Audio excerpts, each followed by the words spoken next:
I gotta say, I made a video on this a little while back using this little push block here to hold irregular parts, and it's really worked out extremely well.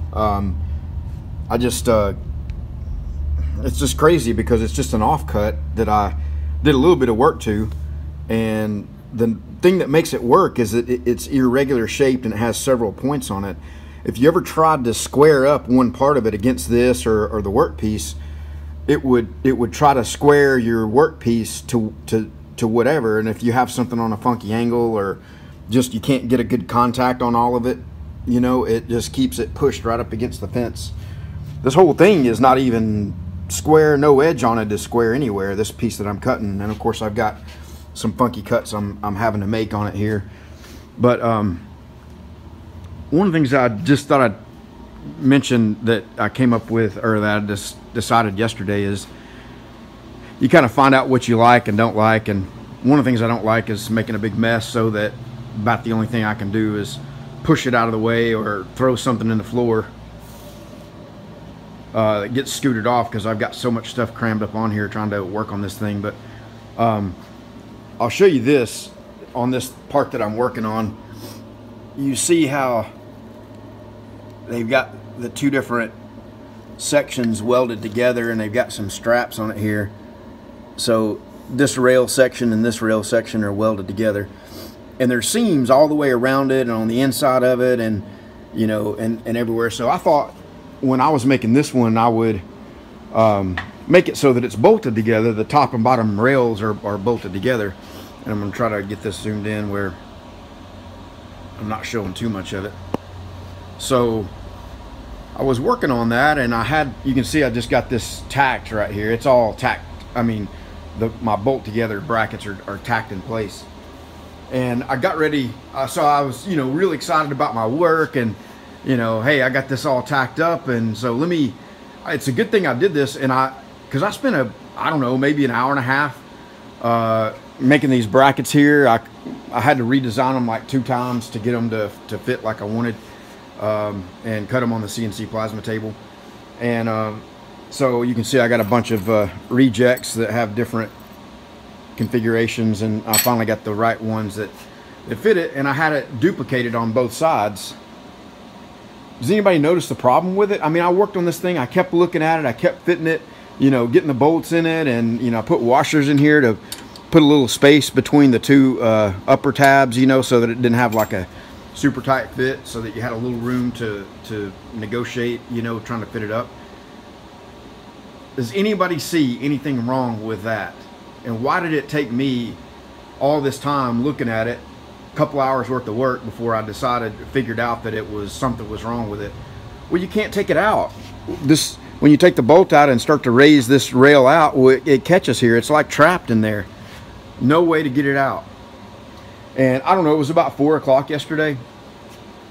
And, you know, so I've been out here this morning correcting it. And so I just took the tabs that were on the bottom on this other side and flipped them over so that they're now on the top.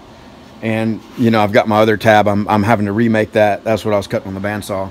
So I'm having to remake 2 tabs, but basically I can use everything else. But what I found out is that I don't really I mean, a lot of people like messing around in the shop, and if I said, hey, I got this shop, you know, full of some cool tools, you can come in here, you can experiment, you can, you know, mess around with stuff, it's trial and error, you can do whatever you want to do, probably about everybody watching this would say, yeah, sign me up for that, you know, I want to do that. But when you say experiment and research and R&D and mess around, you're implying that a lot of the time something's not going to work, and you're going to have to redo it. You're going to have to, you know, and I just figured out yesterday that I don't really like that part. You know, I don't like even though it's all just tacked together, and it really wasn't that big of a deal to take them off and make 2 more tabs. I guess maybe part of it is when you're working in stainless, everything goes really slow, like bandsaw cuts. I got to drill 2 holes in it, you know. And so anyway, I am going to get stainless bolts, even though I know that, you know, it's stainless on stainless nut and bolt combination is not a good thing. But anyway, so I was just thinking that I don't really like it when things don't pan out, you know, and I think that's maybe why you haven't seen me like churn out more stuff that's, you know, like I was watching Jimmy DeResta this morning, his vlog that he did, and he built this really cool little sheet metal bender, and it looked like it would have some rigidity issues with bending anything really thick just because of the way it was made, but just the design of it was really cool looking. I don't know if you guys caught that or not. You may remember this. I showed like 2 months ago that I was going to take the components of the metal bender kits, and by the way, there's 2 more kits going out that orders came in from, but I was going to take some of the components and make a little sheet metal brake bender, whatever you want to call it, and you see where it is. It got pushed off to the corner there because there was a couple of things creatively that I just was kind of at a stumbling block on, and again, it was I think I was trying to use too many variables. Like I wanted to constrain, you know, the project to using the same components as this because it's more efficient, right? I've got the same, I don't have to buy different stuff for it, you know, I can repurpose the same stuff. But you see, you know, it's where it is. It just eventually I looked at it for a couple of days. I did some turning on the lathe on these inner and outer you know, pivot points here. I got that much of it done. I had it sort of mocked up. It's like, okay, yeah, that's looking good. I can't remember what it was now. It's been probably a month ago, 6 weeks ago. That anyway, I don't know what you guys think. How you think about it. But I need to fall in love more with making mistakes and knowing that, you know. So my point yesterday was about 4 o'clock when I hit that. I just walked in.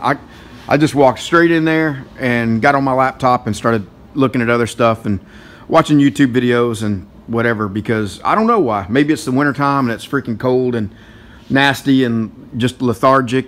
I'm not sure why that is, but anyway, so let me know what you guys think. If you have the same kind of thing, do you really enjoy the trial and error and the making mistakes? And you know, I think part of it is when you're self-employed,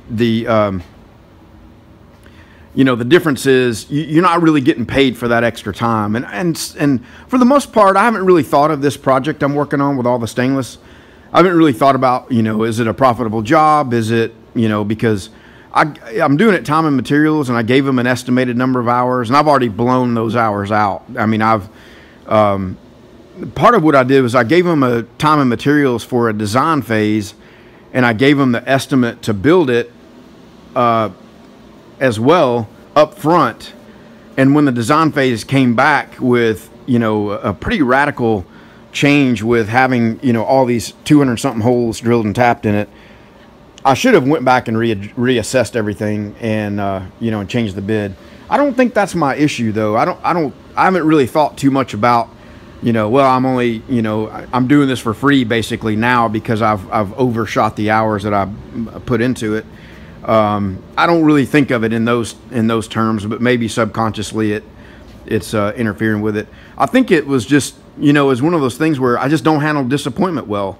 You know, I don't handle it when things don't go, especially when you're like, you put a lot of work into it, you know, you're prepping all the parts, you're getting everything deburred, you got 8 of those little tabs, and, you know, and when you're working with stainless and you're working with little parts and you're hitting them on the belt grinder and all this, it's just a lot of little manual, tedious work, and, you know, burnt fingertips from hot stainless getting pushed in, you know, just little stuff like that. And then to get it all done and it doesn't, and, you know, and maybe part of it is I'm just mad at myself for, you know, how it looks and whatnot. But anyway, all right, guys, I am going to cut this one off. Just leave me a comment. Let me know what you think about it. I'd be curious to know if you run into the same thing when you have invested time into something and then you realize that what you thought would work, and, you know, just a small little detail that you just looking right at it for 2 hours straight while you're working on it, and then you don't realize it until you got it all fitted up and tacked into place. At least I didn't fully weld it, you know. It's easy to correct now, relatively easy. But all right guys, let me get back on this and maybe try to clean up some of this mess a little bit, and I'll see you soon.